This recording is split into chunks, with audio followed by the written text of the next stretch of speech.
grande conflito.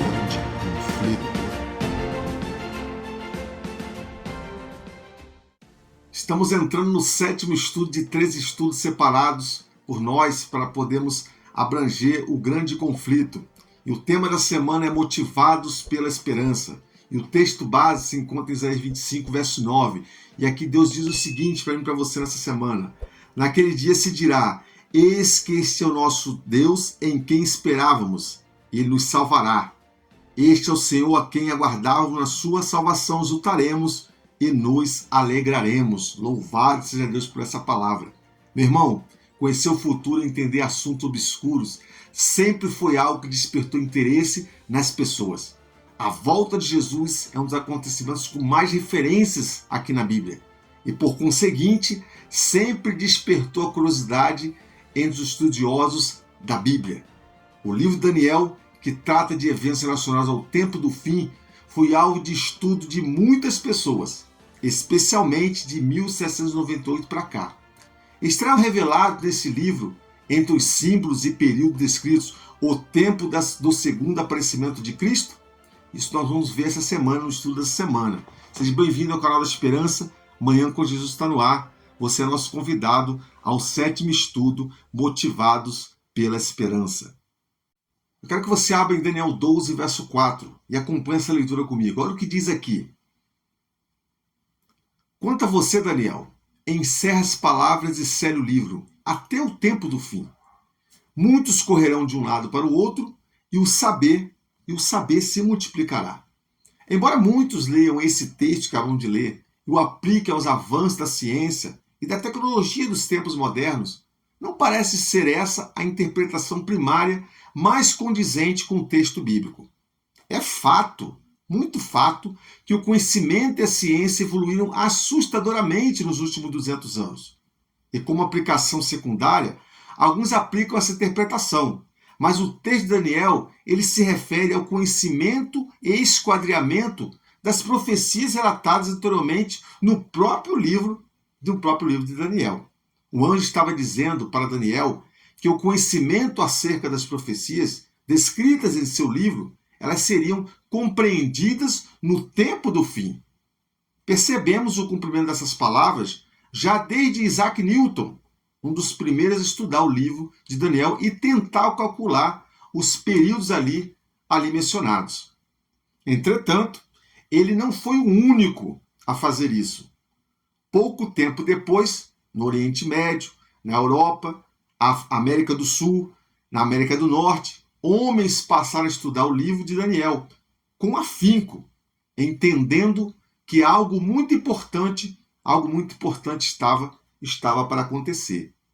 As profecias preditas por Daniel, que deveriam ter seu cumprimento no tempo do fim, elas passaram a ser compreendidas justamente no período após 1798, quando a prisão do Papa Pio VI foi encerrado o período dos 1260 anos da perseguição papal. Guilherme Miller, fazendo de Nova York um dos principais expoentes das profecias do livro de Daniel, destacando-se tanto no estudo quanto na exposição desse livro.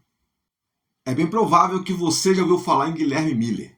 Este capitão deísta, após ser salvo miraculosamente, resolveu estudar a Bíblia verso por verso e se propôs a não avançar até que houvesse compreendido corretamente cada verso lido.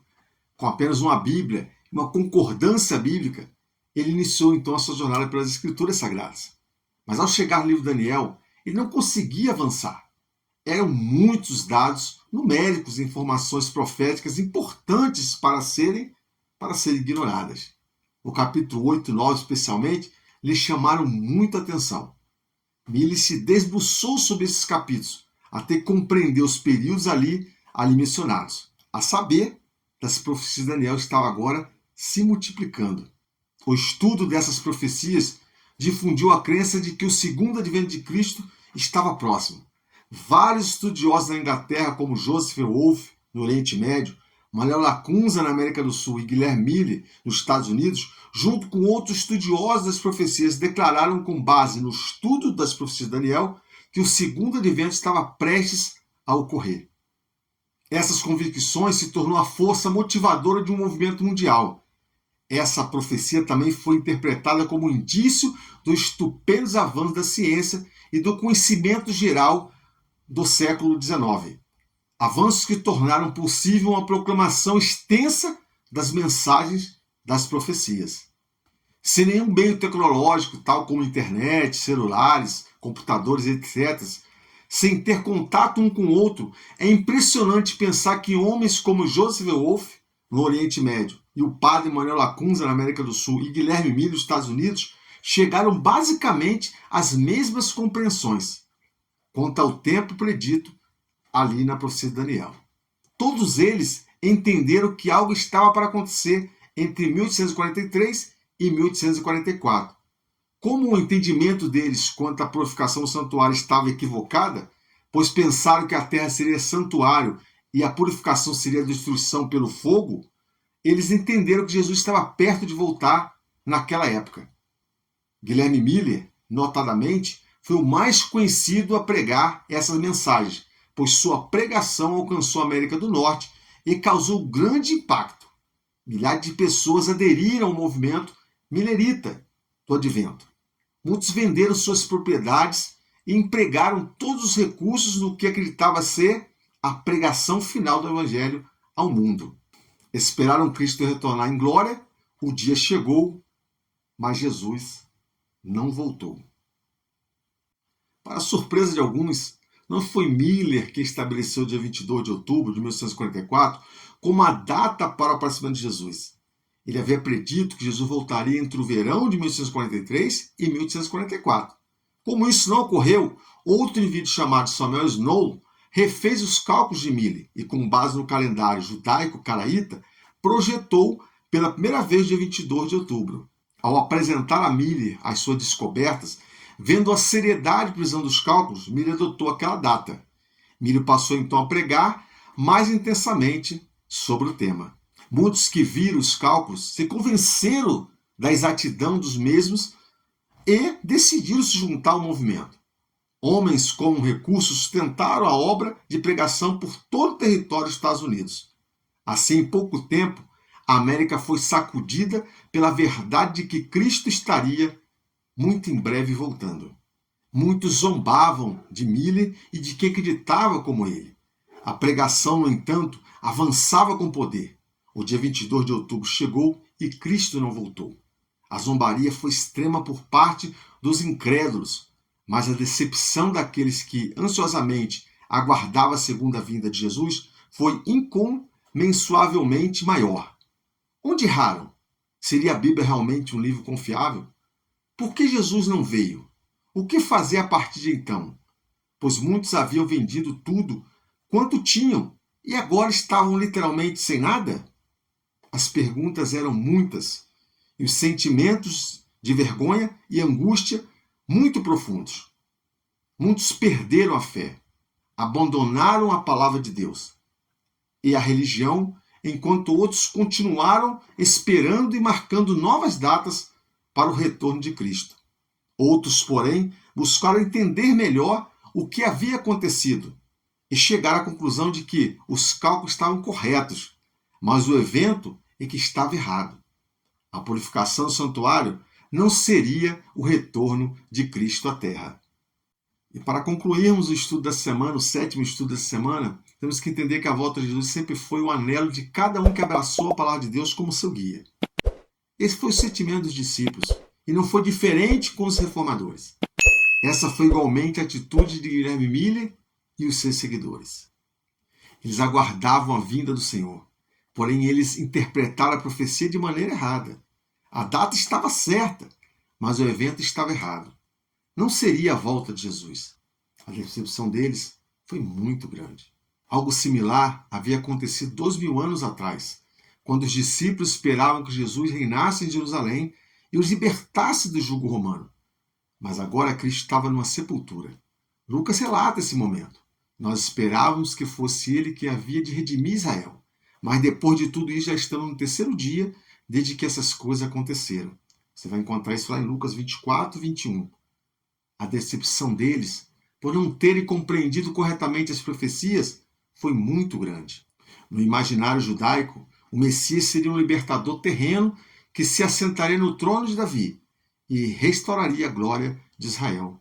Não compreenderam que o Messias seria o servo sofredor descrito lá em Isaías 53. Por compreender erroneamente as profecias de Daniel, os mileritas passaram por uma decepção terrível. Assim como a ressurreição de Cristo deu ânimo e poder para os discípulos avançarem na pregação do Evangelho, a compreensão do que ocorrera em 1844 deu ânimo para que um pequeno grupo de mileritas continuasse acreditando no breve retorno de Cristo e pregassem a mensagem apocalíptica, que diz: temam a Deus e deem glória a Ele, pois é chegada a hora em que Ele vai julgar. Com esse pensamento, meu querido, eu quero pedir a você que incline sua fronte, né? Leve seu pensamento a Deus e vamos falar com esse Deus maravilhoso. Bondoso Deus, querido Pai que habita no todo o céu, nós somos limitados, ó Pai. Ao longo da história, a sua palavra chegou até nós de forma perfeita. Muitas vezes é interpretada de forma errada por nós, somos limitados, somos pecadores, ó Deus. Por isso necessitamos gentilmente da presença do seu Santo Espírito em nossa vida, para que fale no nosso coração as verdades e que nos dê a interpretação correta da sua palavra. Não queremos ficar decepcionados, ó Deus. Não queremos nos decepcionar e acreditar que a tua palavra é uma mentira, um engano. Queremos acreditar nela fielmente e precisamos sempre do seu Santo Espírito. Por isso, ó Pai, visite cada um aqui que está acompanhando esse estudo. Nos dê a compreensão exata do tempo do fim, do tempo que estamos vivendo, e da compreensão exata da sua palavra, para que nós possamos sempre estar preparados, e mais do que preparados para quando o Senhor retornar, podemos estar contigo no reino dos céus. Visite cada um de nós, nos dê sua paz. Obrigado por esse estudo, pela sua palavra. Em nome de Jesus te louvamos e te agradecemos. Amém, amém, amém. Semana que vem nós vamos continuar nosso estudo, e o tema da semana que vem é a luz do santuário. Poucas igrejas estudam esse tema. Eu quero convidar você a estudarmos a luz do santuário. Está convidado você, semana que vem estamos aqui novamente. Uma ótima semana, que Deus te abençoe.